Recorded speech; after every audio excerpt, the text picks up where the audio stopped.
Good morning বন্ধুরা, আশা করি আপনারা সকলে খুব ভালো আছেন এবং সুস্থ আছেন। আজকে আবার একটা নতুন রেসিপির মাধ্যমে কুকস এন্ড কম্প্যানিয়নে আপনাদের সবাইকে স্বাগত জানাচ্ছি। বন্ধুরা, আজ আমি আপনাদের বানিয়ে দেখাবো একদম দোকানের মতো মুচমুচে ডিমের টেবিল। আমি আজকে যেইভাবে ডিমের টেবিল বানিয়ে দেখাবো সেই পদ্ধতিতে একবার আপনারা বাড়িতে বানিয়ে খাবেন, দেখবেন দোকান থেকে কেনা ডিমের টেবিলকেও হার মানিয়েছে। চলুন তাহলে রান্নাটা শুরু করা যাক।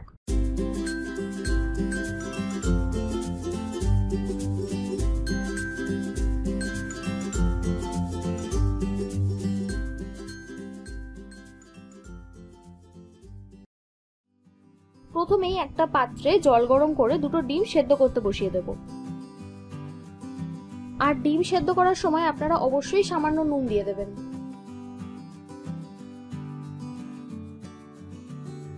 মোটামুটি 20 মিনিট পর ডিমটা সম্পূর্ণ সেদ্ধ হয়ে গেছে।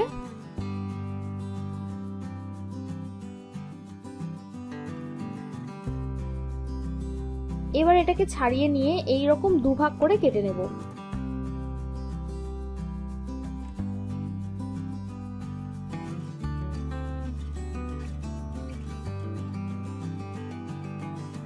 কাটার পর ডিমটার উপরে একটু বিট নুন আর গোলমরিচ গুঁড়ো ছড়িয়ে দিচ্ছি, তাতে ডিমের টেবিলের টেস্ট অনেকটা ভালো আসবে। এবার একটা কড়াই 3 টেবিল স্পুন মতো সরষের তেল দেব। তারপর তেল গরম হলে তাতে পেঁয়াজ কুচি দিয়ে খানিকক্ষণ নাড়তে হবে। আচ্ছা, বলে রাখি এখানে আমি দুটো মিডিয়াম সাইজের পেঁয়াজ নিয়েছি।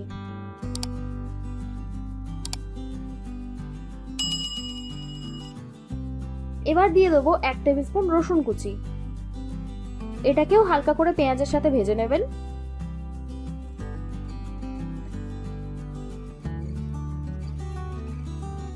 তারপর এতে দিয়ে দিতে হবে 1 টেবিল স্পুন মতো আদা কুচি। তারপর একইভাবে আবার আমি সবকিছু ভালো করে ভেজে নেব। এখন দিয়ে দেবো ঝাল অনুযায়ী কাঁচা লঙ্কা কুচি, 1 টিস্পুন হলুদ গুঁড়ো, হাফ টিস্পুন কাশ্মীরি লঙ্কা গুঁড়ো, স্বাদ মতো নুন, হাফ টিস্পুন গোলমরিচ গুঁড়ো, 1 টিস্পুন ধনে গুঁড়ো আর 1 টিস্পুন জিরে গুঁড়ো। এবার মশলা সমেত সবকিছু আরেকবার ভালো করে ভেজে নিচ্ছি।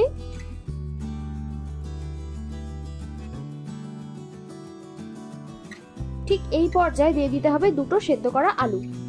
আলুগুলো আপনারা এইভাবে হাত দিয়ে ম্যাশ করে দেবেন।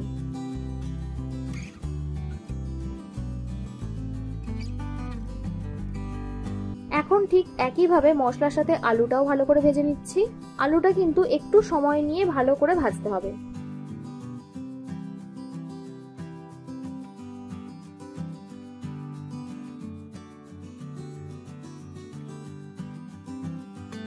ভাজতে ভাজতে দিয়ে দেবো হাফ টিস্পুন গরম মশলা,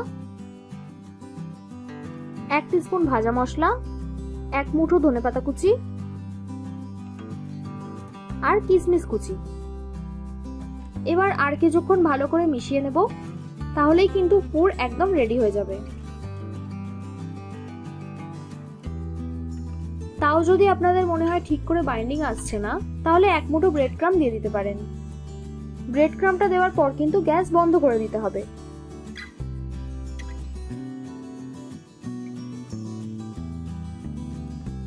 এবার আমি আলুর পুরটা নামিয়ে রেখে ঠান্ডা করে নেব। তারপর যখন দেখবেন হাত দিয়ে এইভাবে মাখা যাচ্ছে, তখন এইভাবে 4 ভাগে ভাগ করে নেবেন।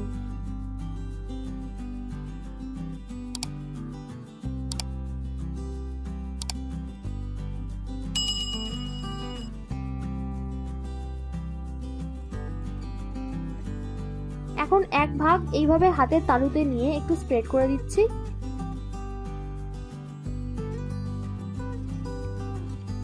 তারপর ঠিক একদিকে ডিমটা উল্টো করে বসিয়ে দেব।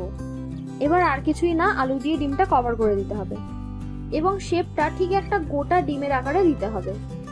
যখন আপনারা ডিমটা কভার করবেন তখন খেয়াল রাখবেন কোনোভাবেই যেন ডিমটা বেরিয়ে না যায়। একটু সময় নিয়ে ধীরে ধীরে যত্ন করে কিন্তু এই কাজটা করতে হবে। একইভাবে আমি বাকি ডিমগুলো করে নিচ্ছি। ডিমের টেবিল কিন্তু একটা গোটা ডিম দিয়েও করা যায়। আপনারা যদি তার প্রসেসটা দেখতে চান তাহলে আমাকে কমেন্ট করে জানাবেন। এই যে সব ডিমগুলো গড়া হয়ে গেছে, এবার ব্রেড ক্রাম্ব লাগানোর পালা। কিছুই না, প্রথমে ময়দায় কোট করব, তারপর কর্নফ্লাওয়ারের ব্যাটারে কোট করব এবং সব শেষে ব্রেড ক্রাম্বে কোট করব। প্রত্যেকটা মিশ্রণেই কিন্তু সামান্য পরিমাণে নুন আর গোলমরিচ গুঁড়ো দেওয়া আছে। আর কর্নফ্লাওয়ারের ব্যাটারটা 2 চামচ কর্নফ্লাওয়ার আর সামান্য জল দিয়ে গুলেছি। এই দেখুন, একটা এগ ডেভিলের কোটিং কিন্তু হয়ে গেছে। একইভাবে আরো একটা দেখিয়ে দিচ্ছি। আপনারা যদি কোটিং করার পর ফ্রিজে রেখে দিতে পারেন তাহলে খুবই ভালো, আদারওয়াইজ আপনারা ফ্রিজে না রেখে ডিরেক্ট ভেজে নিতে পারেন। এবার বলি, যদি আপনারা এগ ডেভিলটা ডাবল কোটিং করতে চান তাহলে করতে পারেন, কোনো অসুবিধা নেই, খেতে কিন্তু ভালোই হয়। আচ্ছা, এবার বলে রাখি, এই যে ব্রেড ক্রাম্বটা দেখছেন এটা বাড়িতে বানানো। আপনারা যদি প্রসেসটা দেখতে চান তাহলে আমাকে কমেন্ট করে জানাবেন। আচ্ছা, এবার আমি ভাজাটা দেখিয়ে দিই। কড়াই কিন্তু বেশ অনেকটা পরিমাণ তেল দেবেন। তারপর তেল গরম হলে সময় নিয়ে ডিমের ডেভিলগুলো ভাজতে হবে।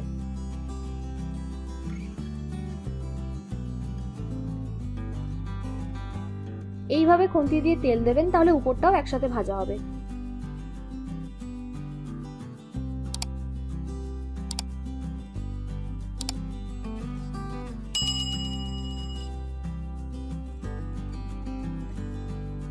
যখনই দেখবেন উপরটা লাল হয়ে গেছে তখনই তুলে নেবেন। দাঁড়ান, আমি আরেকটা করে দেখাচ্ছি। ভাজার আগে ডিমের ডেভিলগুলো কিন্তু অনেকদিন পর্যন্ত ফ্রিজারে স্টোর করেও রাখতে পারেন।